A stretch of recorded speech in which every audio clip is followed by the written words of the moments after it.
Bernie Sanders rode a movement that goes back to Occupy, that burst on the scene in 2011. Hundreds and thousands streamed into Zuccotti Park, downtown Manhattan. People expressing deep dissent, anger, and solutions. What can be done? How do you create a different world? How do you challenge those in power?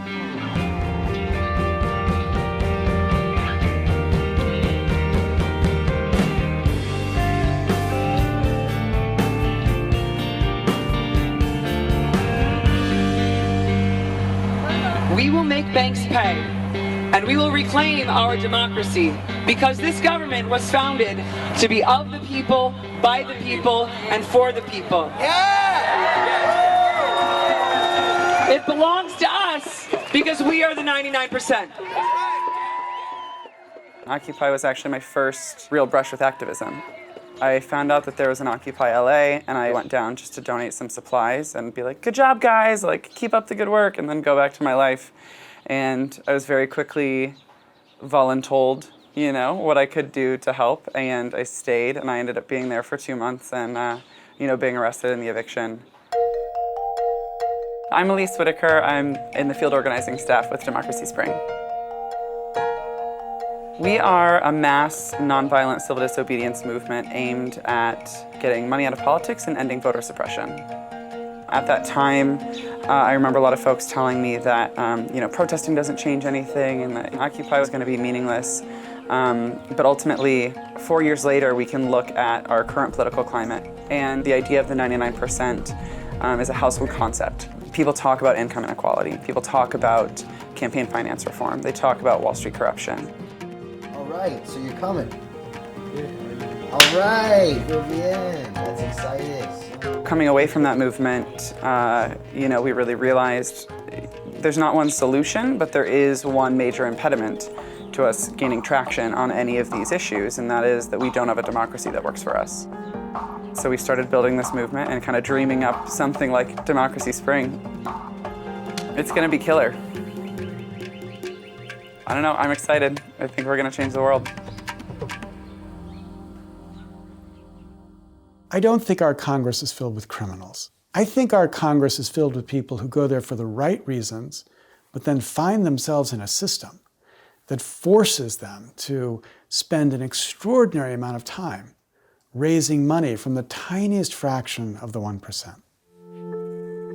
My focus in research recently has been on the basic corruption of our democracy, the system which plainly benefits the rich, gives them extreme influence inside the system relative to the middle class and to the poor.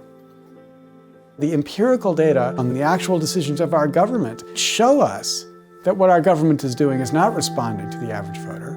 Our government's responding to the donors of their campaigns. What I became convinced of was that if we didn't find a way to motivate a political movement that could address this fundamental issue, then this democracy was toast.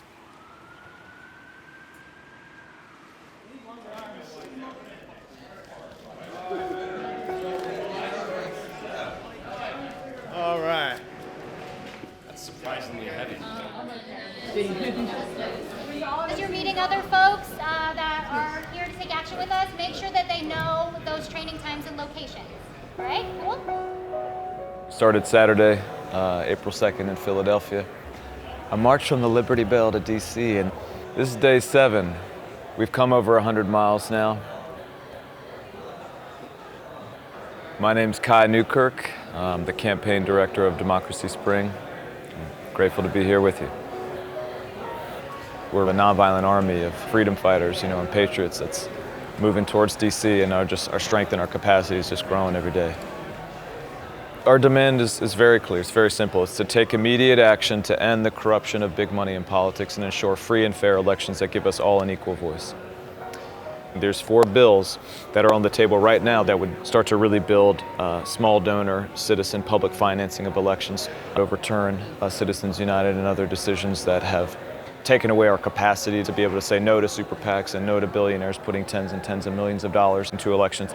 restore the Voting Rights Act, which was gutted by the Supreme Court, and make it much easier for people to vote, like automatic registration, and shorten that people have access. We're going to march to the Capitol, to the People's House, and we will claim that space, non-violently, right, peacefully, but with a fierce determination. And we are not going to leave until either Congress listens to the people and comes to their senses and is willing to take some action to save our democracy, or they arrest us all and send us to jail.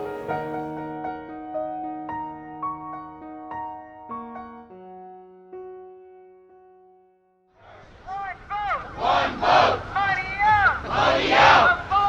Of politics. Democracy. Spread. Democracy. Spread. Democracy. Spread. Democracy.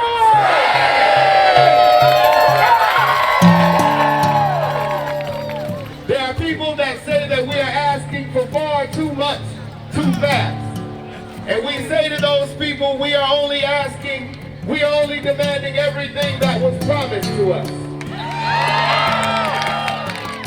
Why, as a person of faith, do I participate in civil disobedience? Because for me, this is prayer. This is how I pray. This is how I live my faith. Good afternoon, everyone. Give our welcome to some of our workers that aren't afraid to stand up.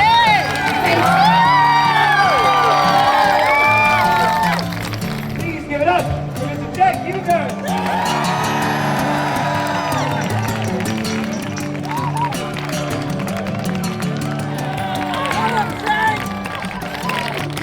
When we fought for civil rights, we won.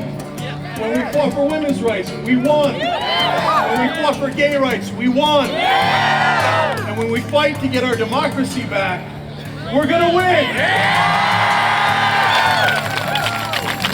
They're not coming for us anymore. We're coming for them. Our democracy! Our democracy! Our democracy! Our democracy! Our democracy! I said money ain't speech, corporations aren't people. Money ain't speech, corporations aren't people. Money ain't speech, corporations aren't people. Hell yeah, guys, hell yeah! You're demonstrating permanent area. You'll cease to sit, or you will be placed under arrest. This is your second warning. Keep moving back, please. Keep moving back, please. Move back.